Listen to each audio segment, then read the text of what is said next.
Welcome back to our discussions on strategies to strengthen the effectiveness of the education administration. And in this second part, we will discuss some of these strategies. The first part was focusing more on an identification of the challenges that many countries tend to encounter.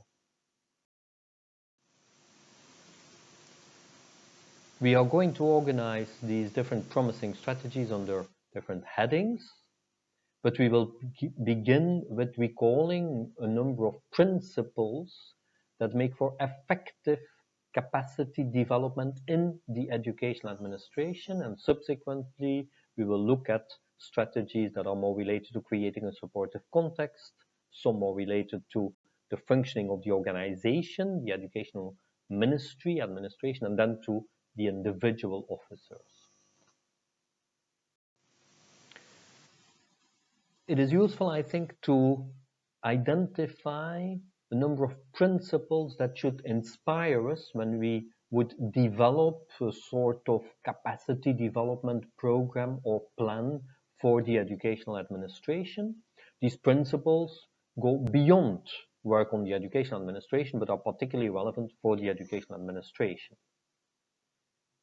Firstly, much work in what we call capacity development, much work that concerns improving the effectiveness of the educational administration is actually work that cannot be imposed from outside.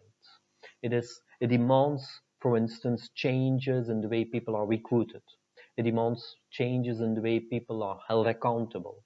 It demands ensuring a common vision. It demands clarifying roles between different departments, and all of that demands strong national leadership at the policy and the technical level.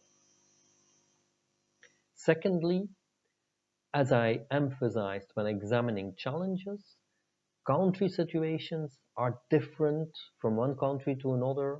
Situations between ministries can be different, and so on.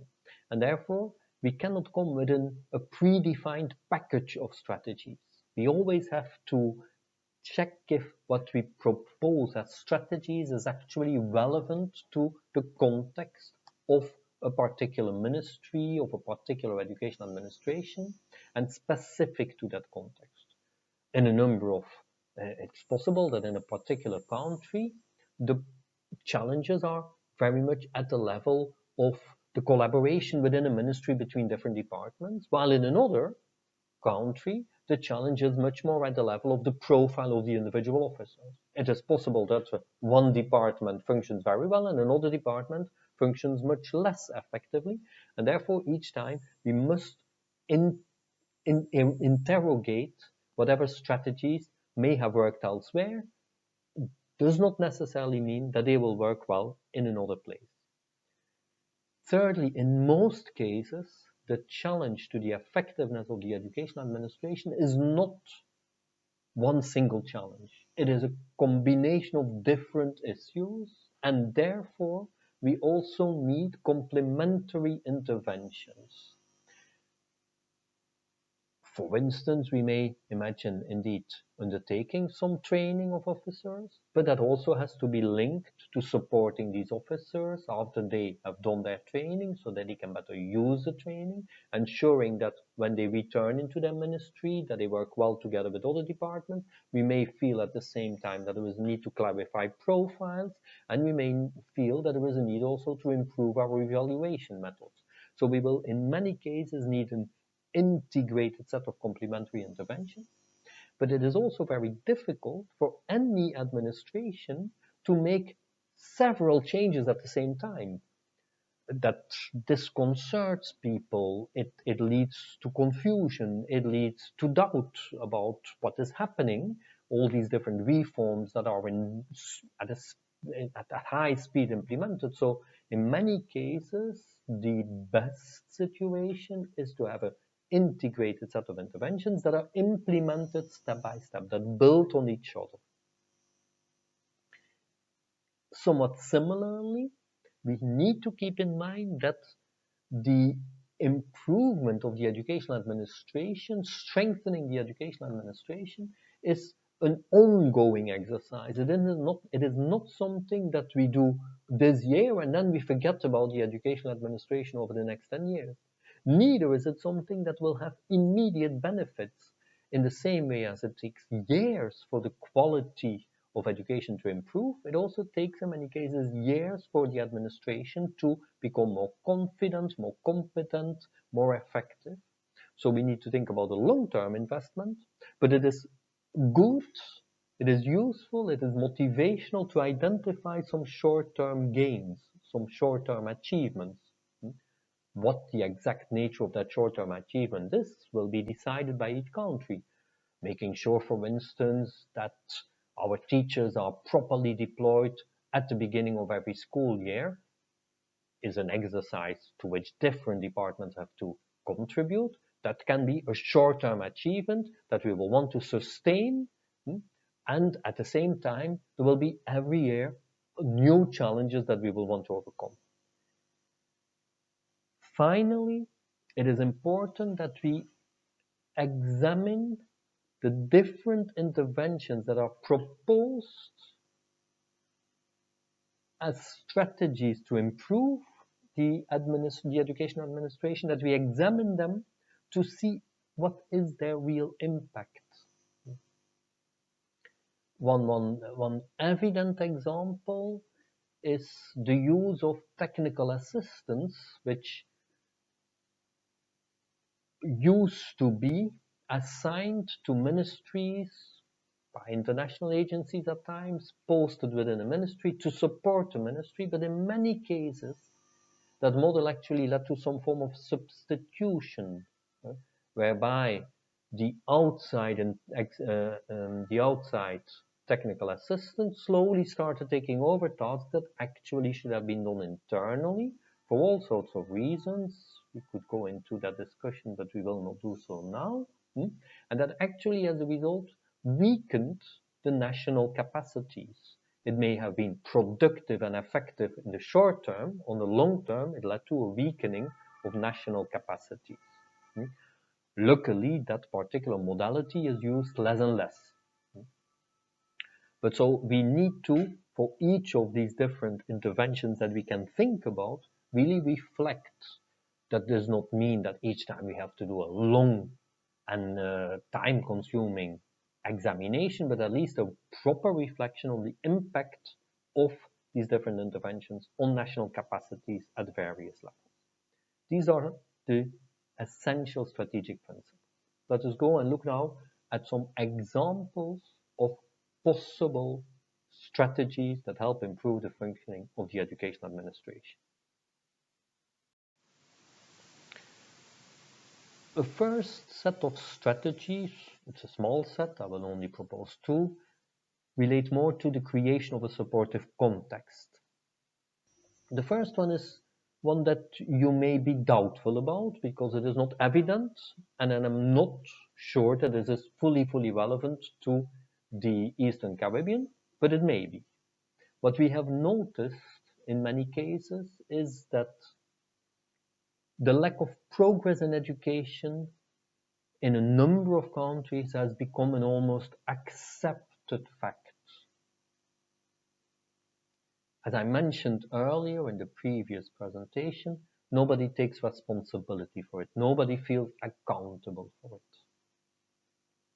And one of the reasons is at times that the beneficiaries of the education system, the parents, the students, that they are insufficiently strong, that they don't have enough voice, and that as a result, they cannot put sufficient pressure on the education administration to ensure, or at least to pressure it into a better performance. And we see in a number of countries a strategy that consists of promoting what we would call social demand for a better performance through collaboration with civil society, teacher unions, and the media. We have to be careful there, and I emphasize one point. This may be a successful strategy, but it is only a successful strategy if it is accompanied at the same time by strengthening the professionalism of the education administration, by providing educational administrators in the widest sense of the word, inspectors, curriculum officers, chief education officers, and so on and so forth. This only works if at the same time we provide the education administrators with the necessary resources to perform well, with the necessary training, we support them, and so on and so forth. There is always a balance to be found between demand for accountability and supporting the professionalism of officers. But this may be an attractive strategy, and in itself, it can be considered a correct strategy, because indeed the beneficiaries of the education system have to some extent the right to demand a good performance. It is a very moot question in how far that right gives them the right to start examining exactly how the education system functions. That's a difficult question because that demands a certain level of expertise, but at least a demand for proper performance by the public service cannot as such be refused. Secondly, and linked to this is what I just said, it also means that we as policymakers, we should make sure that we recognize the professional character of specific positions in the education administration. In many educational administrations, technical positions are taken on by teachers, and they are not always given the professional skills to exercise these tasks properly. They are excellent teachers and they are motivated, willing, hardworking, but they are not always given the support that they need to become effective administrators, planners, curriculum officers, education officers, and so on. And one way of addressing this problem is by making it clear that, okay, these positions, these are high-level professional positions for which you need people with a specific profile, specific set of qualifications, specific expertise, support, and motivation.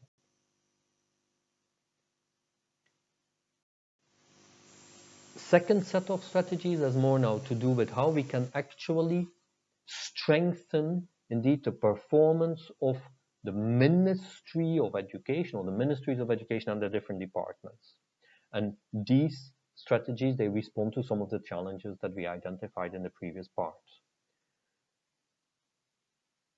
It's always useful to make sure that those of us who work within the same organization, be it the same ministry, be it the same department, be it the same school, be it the same district, that we all have a common vision on the overall role, the overall mission of the organization to which we belong.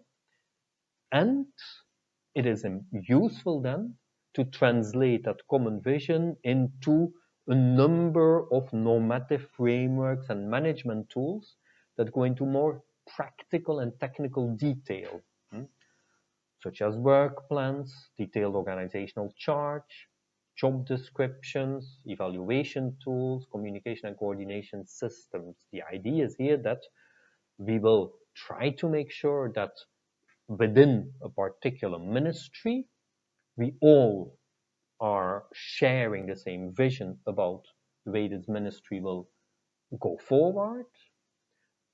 Linked to that vision, we will have different missions and different tasks. These missions and tasks are assigned to different teams, different departments, different directorates, whatever we may call them. Each of these teams has a set of specific tasks. To exercise these tasks, we have a number of officers who have this particular profile. They will be evaluated on this particular performance, and they will regularly work with others. We organize, we create norms and organize our ministry, our department. I want to be careful here. This can be very useful, but it also could become very technocratic. And it is important that this is not seen as an exercise, again, that can be done by an outsider who develops all of this for the ministry, gives it to the ministry, and that's it. No, it has to be the result of an internal reflection, of a strategic reflection among all the members of staff on how do they see their role. This undoubtedly takes more time, but it is in itself a very useful exercise, because otherwise it risks to remain very, very superficial. I do not know about the ministries and the OECS, but I know about my own organization for which I work, UNESCO. Almost every new Director General or almost every new Assistant Director General of Education, one of the first things they will do is a structural reform, a new organizational chart, a new division here, a new department there, reformulating, rephrasing, and so on.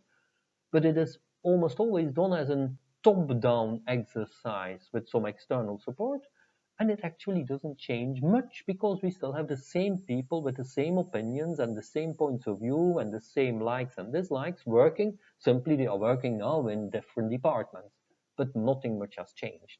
So we have to be careful that this does not become something very technocratic. It can be very useful, depends on how it is being used. Still on strengthening ministries and their departments, it is important again to reflect on how within the particular department within which we work, we can improve on our monitoring and support mechanisms. One exercise that can become a strategy which can be very useful is to have about a particular project, about a particular program, about a particular reform that has been implemented or is being implemented, to have a participatory evaluation. Indeed, suppose that as a reform in the education system, we want to strengthen attention to science and technology teaching. This is something that demands interventions from different actors within the ministry, within the schools, maybe even within the partner organizations of the ministry with support by teacher associations and so on. It will be very useful when such a program has been implemented, not only to ask for an external evaluation, but also to sit down together and to look together at what have we succeeded in doing, what did we not succeed in doing, and why, and focus this on learning more than on accountability. This is not meant as an instrument to sanction people, but really as a way for everybody to learn so that it loses some of its threatening character that sometimes is associated with evaluations. And finally, it is important that ministries from time to time do assessments of the training needs, but such training needs tend to focus too much on the individual skills and the individual profiles, and therefore we advocate that rather than to do the training needs analysis, the training needs assessment rather, we move more and more to an analysis of organizational functioning, as we have been explaining, can be done in different countries.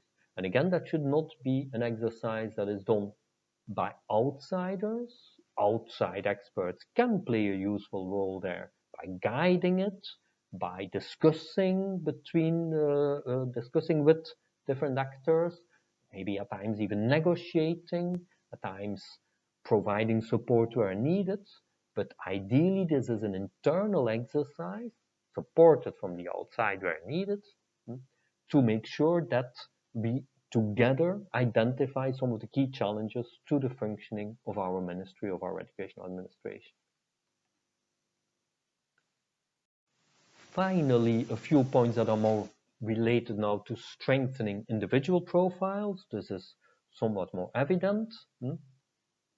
We have already emphasized the importance of having clear profiles for specific posts, and then adapt also in function of these profiles the recruitment criteria, the recruitment processes.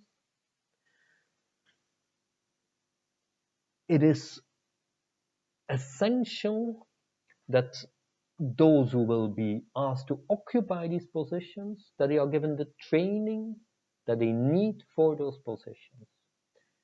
In most ministries of education that I know, a lot of the positions in ministries of education are occupied by people who have started as teachers. I myself started my career as a teacher. And having a background in teaching is very, very useful. It gives you an insight into the functioning of the education system, and it creates a rapport, it creates a relationship with the schools. But it is not sufficient in many cases. And it is when a teacher becomes an administrator, enters into the ministry's administration as an education officer, a planner, a statistician, and so on and so forth. In many cases, they need additional skills, they need additional training, and that is not always present. That is something that we need to emphasize. And that training itself should become part of a wider professional development program so that it is not a one-off exercise, that regularly we will have access to training opportunities, we have access to guidelines, we have access to manuals, we have access to different professional development sources, manuals, guidelines, support, and so on. And finally, something that I believe strongly is in, it may demand that we strengthen training centers who offer professional training in educational administration in its different aspects, educational supervision, educational management, school management, planning, and so on and so forth. In the OECS, unavoidably, that will be a regional exercise, and probably even in the West Indies, that will be a regional exercise, but that in itself is a source of richness. The exchange between and among countries makes up for a stronger body of knowledge and can be part of an overall attempt to more integrate within the Caribbean the different island nations, and creating such a regional center for training and research in public administration, educational administration, is a worthy exercise. I look forward to comments that you may have on these presentations on what is a complex but very important issue. How can we together strengthen our education administration, the administration to which we all belong? Thank you for your attention.